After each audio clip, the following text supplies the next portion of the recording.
3월 12일 화요일입니다. 굿모닝 브리핑 시작합니다. 가장 먼저 서울신문 기사 보겠습니다. 머리 걸릴 뻔, 사람 잡는 선거 현수막이라는 제목이 보이고요. 그 아래 사진도 한 장 걸려 있습니다. 이 사진은 서울 영등포 구청역에서 찍은 건데요. 자전거를 타고 가는 시민이 현수막에 머리가 걸릴까 봐 고개를 푹 숙이면서 겨우 지나가는 모습입니다. 아마 비슷한 경험 해본 분들 많을 것 같은데요.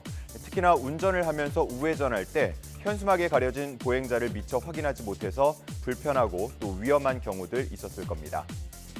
현재 5개 광고물법에 따르면 현수막 밑단 높이는 2.5m 이상 되도록 설치를 해야 하지만 서울신문이 둘러본 영등포구청역, 목동역, 건대입구역 등 7곳은 모두 다 규정을 위반한 현수막들이 걸려 있었습니다. 문제는 오는 29일부터 공식 선거운동이 시작되면 이러한 현수막 공해가 더 심해질 가능성이 있다는 점인데요. 특히나 선거운동 기간에는 5개 광고물법이 아닌 공직선거법상 현수막 부착 규정을 따르게 되는데 여기에는 현수막 부착 높이에 대한 규정도 없고요. 또 스쿨존이나 소방시설 주변에 현수막 설치를 금지한다는 규정도 없기 때문입니다. 이렇게 도시 미관을 해칠 뿐 아니라 환경과 보행자 안전 등을 위협하는 현수막 난립에 대해서 관련 민원도 증가하고 있습니다. 정치권의 자정 노력과 대책이 필요해 보입니다. 다음은 경향신문 기사입니다. 한국은행이 발표한 국내 기업들의 가격 조정 행태 자료를 보면 코로나 팬데믹을 전후해서 다소 변화가 나타났습니다. 지금 그 변화가 그래프로도 표현이 돼 있는데요. 위쪽에 나온 가격 조정 빈도를 보면 월 평균 가격 인상 빈도가 코로나 전에는 11%였는데 이후에는 15.6%로 올랐습니다. 이 빈도를 기간으로 환산하면 아래쪽 그래프와 같은데요. 코로나 이전에는 9.1개월 정도 상품 가격을 유지했다면 이제는 6.4개월 정도만 유지하고 가격을 올리는 걸로 나타났습니다. 다시 말해 1년에 2번꼴로 가격을 올렸다는 겁니다. 아무래도 소비자들의 저항이나 민감도 등을 고려해서 이 기업들은 조금씩 또 자주 가격을 올리는 방식을 선호했다고 볼 수 있겠습니다. 자, 그렇다면 가격을 내릴 때는 어땠을까요? 내릴 때에도 조금씩 또 자주 내려주면 좋겠지만 가격 인상과 달리 인하할 때에는 팬데믹 전후로 큰 변화는 없었습니다. 한국은행은 기업들의 가격 인상 빈도 변화가 거시 경제에도 영향을 미치는 걸로 판단하면서 지속적으로 점검할 필요가 있다고 말하고 있습니다. 다음은 한국일보 기사입니다.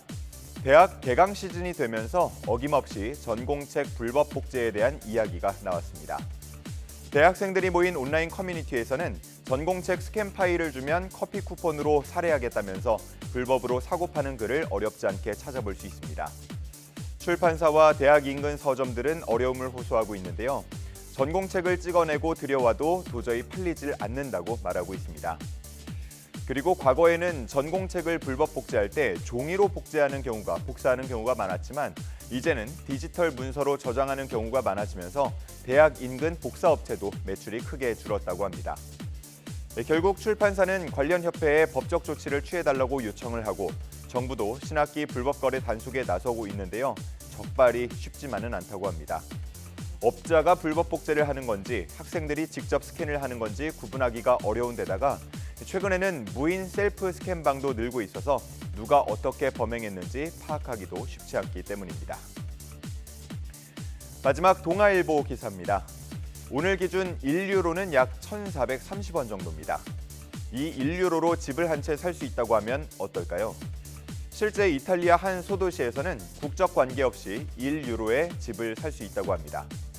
우리 돈으로 700만 원이 조금 넘는 5,000유로를 보증금으로 내야 하지만 3년 안에 계보수를 마치면 돌려받을 수 있습니다. 이탈리아 중부의 마엔차시는 시내에 방치된 집이 20%에 달하자 1유로 프로젝트를 시작했는데요. 빈집 소유자는 세금이나 유지 보수 비용을 줄일 수 있고 구매자는 저렴한 가격에 주택을 사서 내가 원하는 대로 리모델링할 수 있다는 장점이 있습니다.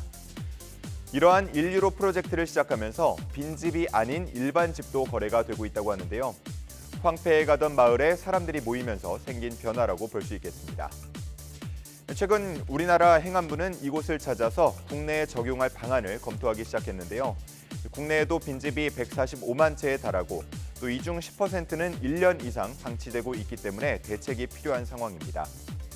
행안부는 이러한 빈집들이 우범 지역이 되는 문제를 해결하기 위해서 마엔차시 사례를 토대로 빈집 활용 정책을 적극적으로 추진하겠다고 밝혔습니다.